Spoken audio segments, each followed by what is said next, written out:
¿Qué era el Arca de la Alianza? El Arca de la Alianza era un cofre sagrado y el objeto más importante en el culto del antiguo Israel.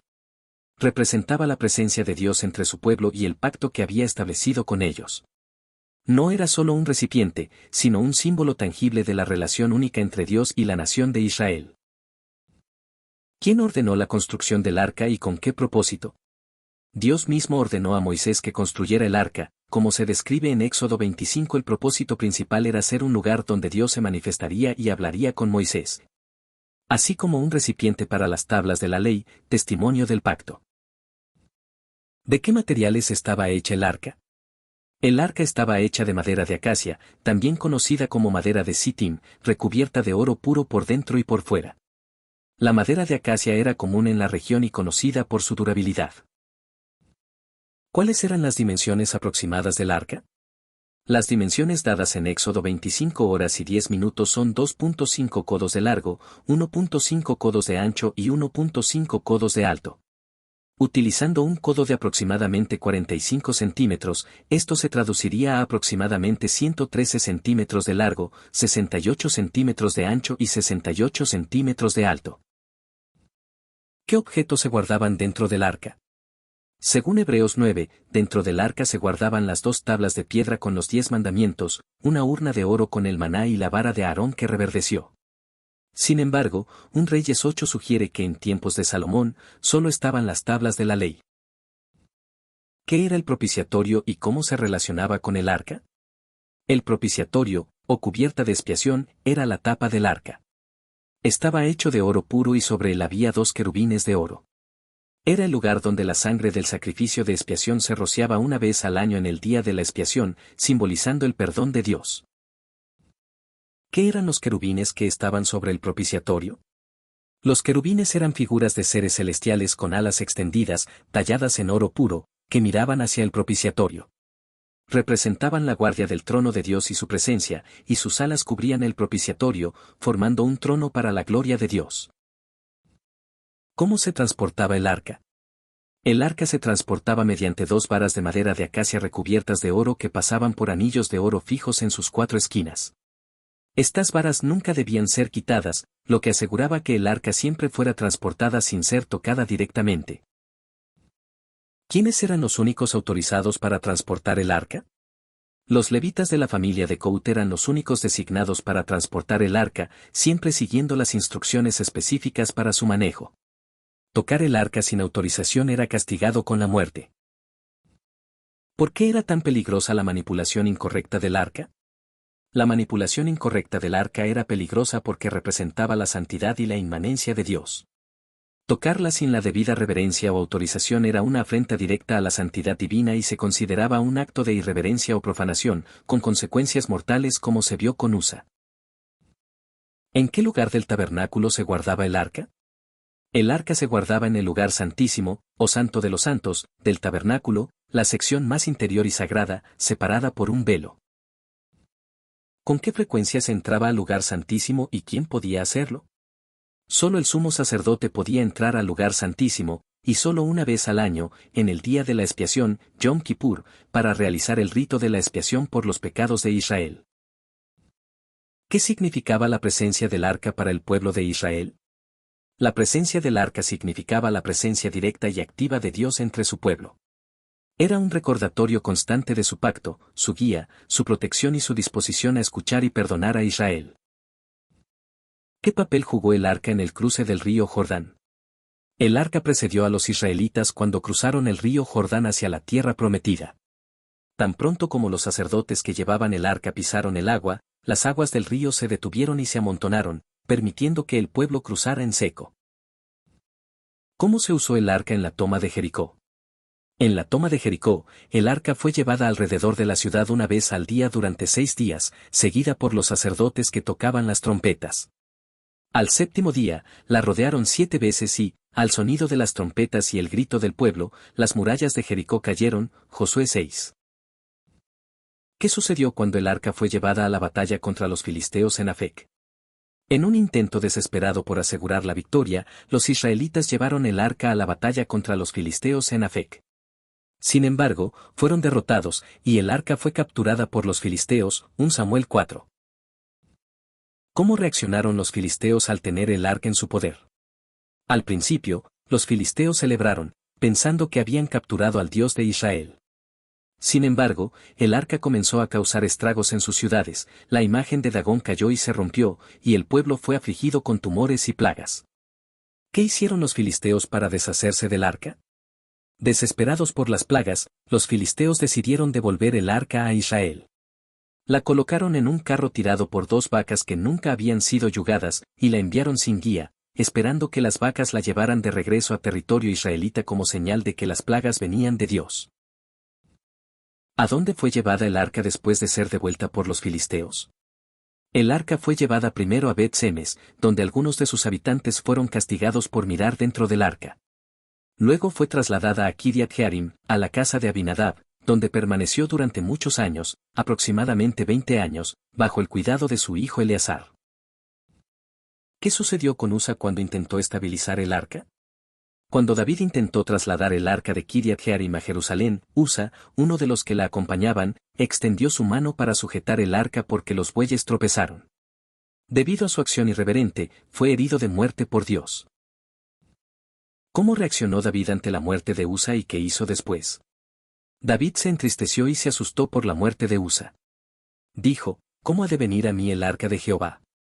En lugar de llevarla a Jerusalén, David la desvió y la llevó a la casa de Obed-Edom el Geteo, donde permaneció durante 3 meses. ¿Qué bendiciones trajo el arca a la casa de Obed-Edom? Mientras el arca estuvo en la casa de Obed-Edom, Dios bendijo grandemente a Obed-Edom y a toda su casa, lo que convenció a David de que era seguro trasladar el arca a Jerusalén si se hacía de la manera correcta. ¿Cómo fue finalmente el arca llevada a Jerusalén por David? David, aprendiendo de su error, ordenó que el arca fuera transportada por los levitas sobre sus hombros, como la ley lo mandaba. Lo hizo con gran celebración, sacrificios y danzas. ¿Dónde fue colocada el arca una vez que llegó a Jerusalén? David preparó una tienda especial, un tabernáculo, en Jerusalén para alojar el arca, antes de que se construyera el templo. ¿Cuál era la relación entre el arca y el rey David? David tenía un gran respeto y reverencia por el arca. Deseaba que estuviera en el centro de la vida de Israel y buscó edificarle una casa permanente, aunque Dios le negó la construcción del templo, dejando esa tarea a su hijo Salomón. ¿Qué profecía se dio con respecto a la construcción de un templo para el arca? Dios, a través del profeta Natán, le dijo a David que no sería él quien construiría el templo, sino su hijo Salomón. Sin embargo, Dios le prometió a David que establecería su casa y su reino para siempre. ¿Qué papel jugó el arca en la dedicación del templo de Salomón? En la dedicación del templo de Salomón, el arca fue trasladada de la tienda de David al lugar santísimo del templo. Cuando los sacerdotes salieron del lugar santísimo, la gloria del Señor llenó la casa, impidiendo que los sacerdotes pudieran ministrar. ¿Por qué el arca es llamada arca del pacto o arca del testimonio?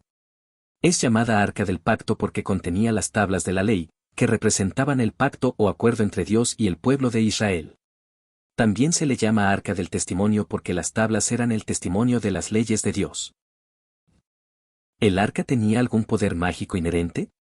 No, el arca no tenía poder mágico inherente por sí misma. Su poder residía en la presencia de Dios que manifestaba a través de ella. Cuando Israel confiaba en el arca como un amuleto, como en el caso de Afec, no les trajo victoria. ¿Qué representa el arca en el contexto de la presencia de Dios?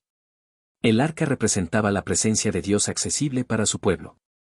Era un punto focal de su adoración y un recordatorio visible de que Dios habitaba en medio de ellos, dispuesto a dirigir, proteger y perdonar. ¿Qué significaba la nube de gloria, Sequina, sobre el propiciatorio? La nube de gloria, Sequina, era la manifestación visible de la presencia de Dios. Se posaba sobre el propiciatorio en el lugar santísimo, indicando que ese era el lugar donde Dios se encontraba con su pueblo. ¿Qué ritos se realizaban con el arca en el día de la expiación? En el día de la expiación, el sumo sacerdote entraba al lugar santísimo con la sangre de un toro, por sus propios pecados, y de un macho cabrío, por los pecados del pueblo. Y rociaba la sangre 7 veces sobre el propiciatorio y delante de él, para hacer expiación. ¿Qué lecciones morales se derivan de la historia del arca? Las lecciones morales incluyen la importancia de la reverencia y la obediencia a Dios, la santidad de Dios, las consecuencias de la irreverencia, la necesidad de un mediador, el sumo sacerdote, y que la verdadera victoria viene de la confianza en Dios, no en objetos. ¿Qué pasó con el arca después de la dedicación del templo de Salomón? Después de la dedicación, el arca permaneció en el lugar santísimo del templo de Salomón. Se menciona en varias ocasiones durante la historia de los reyes de Judá, a menudo en contextos de reforma o adoración. ¿Hay alguna mención del arca después de la destrucción del primer templo?